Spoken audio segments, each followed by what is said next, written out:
Hello, I'm Dave Ballard and welcome to tonight's edition of Front Row.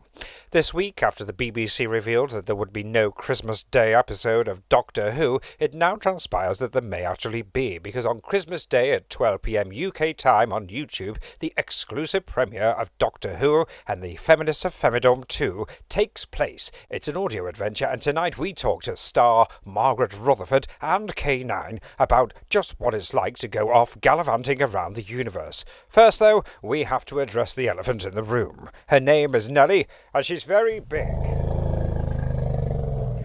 I mean, really, she's very big. Can we get out of here? Can we get her out of here? It's a good job this isn't on the telly.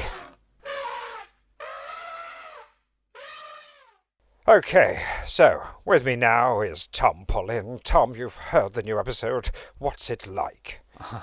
Hello, Dave. Well, first of all, it's a change from the current direction. I mean, completely. I think even though we've got a female doctor, the show's now got its balls back. Of course, we can't spoil it for anyone, but can you elaborate?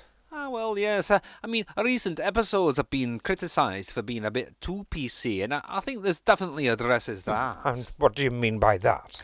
Well, I think it's fair to say that the basic premise of science fiction is to really take an issue to the nth degree and, well, see where it leads. So instead of, say, talking about historical events as they happened, science fiction should really take it, like what if that thing happened and then kept going. After all, it's science fiction and not science fact. Well, I have to agree, although that's mostly because of what it says in the script right in front of me. But yes, the best science fiction is usually just that. In fact, I remember an episode with Tom Baker in once all about the taxman. I think he was taxing the air. Aye, that's right. In fact, that's a great example. I remember that because, that one, really they took the idea that really no one likes paying the taxes and, took it to its extreme. They set it on a moon. I think it was a moon of Jupiter or something like that. In fact, maybe Pluto.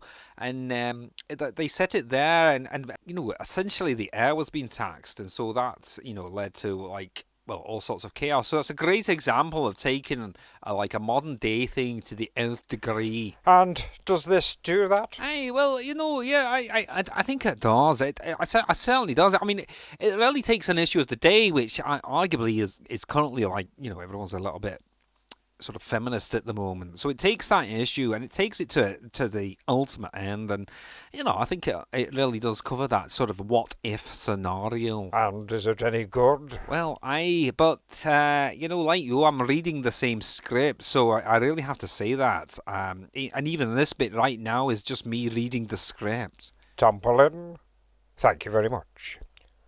John the Bonbon spoke to Eric Smith, he plays the part of Nerfin, to get his take on the new episode. Thank you, Dave, and you join me here with Eric Smith. He plays the part of Nerfin in the new episode. Eric Smith, do you think we're going to be in for a great time this Christmas? Oh, sorry, mate. No, it's actually pronounced Smythe. Oh, really? Sorry, my mistake. I mean, they spelt it without the E. No, that's how you spell it. Oh, right.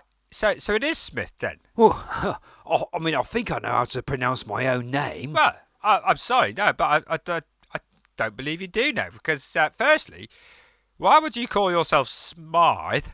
I mean, it's got a very sly sound to it, Smythe, doesn't it?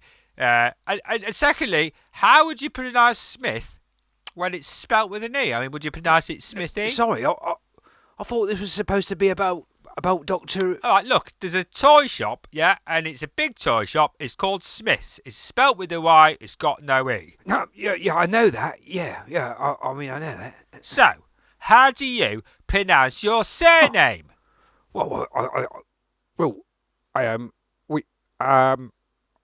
Smith. Thank you.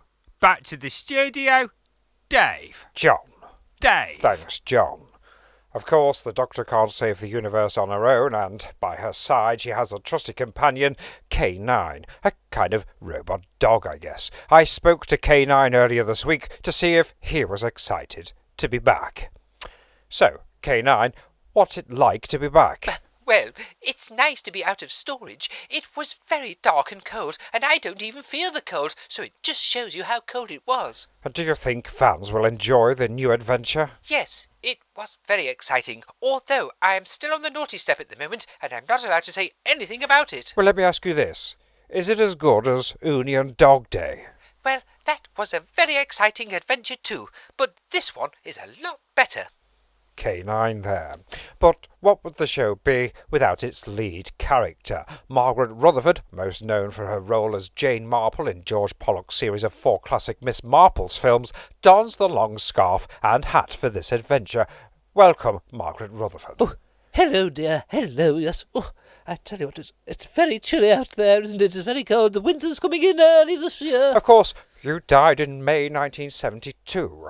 Is it good to be back? Yes, well, it is, yes. In fact, it's wonderful, dear. Gosh, 1972. What a good year. That's well, apart from that, but it was a good year, 72. I liked it in particular. Very nice. So, what's it like to be a woman playing a man who is now a woman? Well, do you know, it was bloody hard at first. I mean, at first I was going to go all method, but, it just got terribly confusing, and so in the end I just pretended. So that's all acting is, dear. Do I think it was Cillian McKellen who said that? Still, it could have been worse. Oh. Yes, well, imagine, I could have been a man, playing a woman, playing a man who is now a woman. Ha! Yes, that could get terribly complicated. No, it is, dear, it is.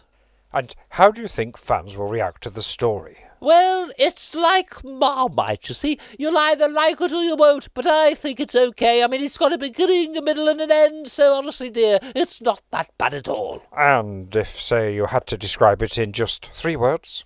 Oh, gosh, well, I guess I'd go for daring, exciting and adventure. Of course, this is your second outing as the Doctor. Well, yes, of course, you're right there. And the first story, dear, that had a beginning, a middle, and then another beginning, and 2 more middles before it got to the end. Or was it 3 more middles? Time travel, dear. Oh, and of course the Master was there, causing all the trouble. Do you know, he's very fiendish, but don't worry, dear, don't worry. I can tell you this, he is not in this story. But that was a very good story. This new story, it's even better, dear. And they're both on YouTube? Only on YouTube, dear. Random Nonsense. Sorry? Well, that's the name of the channel, dear. Random Nonsense. There's a lot of them, but no doubt I can show it in the video. But it is me, Margaret Rutherford, Random Nonsense. I'll pop a link in the description. Although, to be fair, I've no idea how you do that. I'll ask someone to do it for me. And, apparently it's right next to the like button. Whatever that means, dear. Margaret Rutherford, thank you very much. You're very welcome, dear. Now, I've got to go. Come along, K9. I've got a 2 o'clock appointment to finally get these damn nails fixed. Coming, Master. So, Christmas Day, 12 p.m, exclusive on YouTube on the Random Nonsense channel. Links in the description. Don't forget to subscribe to this channel and that one for the exciting updates, and we'll see you next time.